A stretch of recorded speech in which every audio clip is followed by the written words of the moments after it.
aujourd'hui qui bloque à ce stade, ce sont les mensonges qui passent dans les réseaux sociaux. Pour moi, nous demandons au président Vital Kamerhe de signer cet argent, signer les décaissements, qu'on paye les indemnités. Et ce n'est pas seulement le président et ses deux assistants. C'est même le député qui ont travaillé le règlement intérieur de l'Assemblée nationale. Les députés nationaux. Les députés nationaux. Et le président de cette commission, c'était professeur Ndioli, l'actuel rapporteur. Et c'est celle qui était comme rapporteur, c'était Madame Inagosi.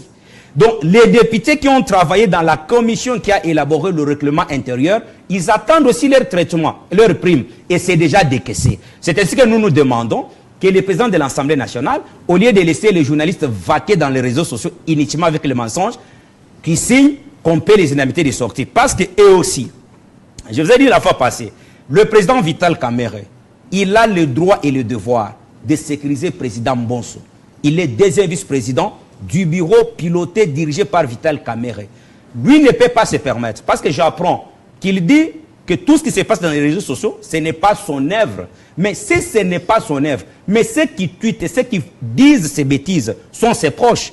Et ces gens ont tenté même d'influencer la nomination de votre confrère, Edmond Izouba, comme coordonnateur de la cellule de communication de l'Assemblée nationale. Mais la réalité que nous sommes en train de voir aujourd'hui, c'est autre. Je les ai vus encore revenir dans les tweets pour dire, non, voilà, celui dont vous placez comme président de la communication, soit de la cellule, le coordonnateur n'est pas connu de l'opinion. Avec la guerre médiatique que nous avions ici, il faut placer notre frère Edmond Izouba. Edmond. Si Edmond mérite la confiance de Vital Kamerhe, est-ce que ça vous demande, vous, d'aller dans les tweets et commettre les bêtises? Celui-là. Voilà, c'est leur comportement. Non, Edmond a été sur toutes les lignes. Mais moi, je soutiens Edmond. Je soutiens le combat d'Edmond.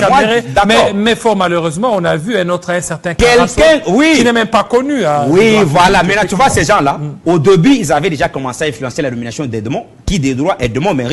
On a vu Edmond abandonner toutes ses activités ici pour suivre Kamerhe, et même à l'Est partout, et même la défense, même dans sa fait débat ici, l'autre émission des journalistes. Moi, je est dans les oubliettes. Je ne peux pas entrer dans ça. Moi, je suis venu pour dire aux gens, le message est tout simplement, que les indemnités de sortie là, ce n'est pas une faveur. Ce n'est pas l'argent de Vital Kamerhe après avoir exercé les commerces et qui va donner à Christophe Mbosso. C'est un droit. Il a travaillé pour la République et il a fait installer ses bureaux qui lui est en train. Et puis je vous donne une dernière information. Christophe Mbosso arrivé à l'Assemblée nationale, il trouve le bureau Kamerhe, quand il a été chassé au PPRD là, il n'avait jamais touché ses indemnités de sortie. C'est Mbosso qui a payé pour Vital Kamerhe. 11 ans après. 11 ans. Vous vous rendez un peu compte. Voyez, un papa comme ça, de bonne foi, et vous voulez maintenant faire chanter cette personne dans les réseaux sociaux pour ses indemnités de sortie concernant le bureau d'âge. Entre-temps, les bureaux Minaku, les indemnités de sortie des bureaux Minaku, payées par Christophe Mbosso, y compris même les indemnités de sortie des bureaux Janine Mabunda. Mais Mbosso, quand nous vous disons Mbosso, c'est le modèle qui est resté une référence politique. Pourquoi? Je prends la génération. Nous prenons Félix Tshisekedi, Kampanganzevu. C'est la génération que nous sommes en train de suivre. Mais quand vous prenez au-delà de Félix Tshisekedi, il n'y a pas de référence. C'est Mbosso qui est resté. Parce que Kamerhe et le Félix Tshisekedi, c'est la génération que nous sommes en train de suivre. Alors moi, je demande à notre génération, prenons les choses en main pour aider ces pays. Je regrette aujourd'hui dans l'Assemblée nationale, vous n'allez pas vivre un débat de titans. Parce que Vital Kamerhe... Tous les jeunes... Non, Kamerhe, il doit faire son travail. Voilà ce que nous on attendait Vital Kamerhe. Je vous donne une dernière information. Il a annoncé aux Congolais qu'il faut créer un hôpital pour les députés. Moi, je pense que c'est une distraction. C'est une façon de nous aveugler. Voilà les avantages sociaux des députés nationaux.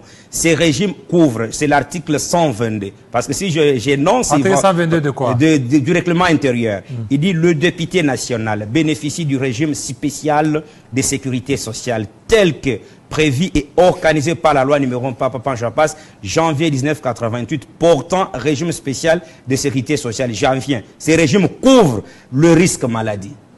Je commence par là. Parce que quand il parle de l'hôpital, ça touche à la maladie.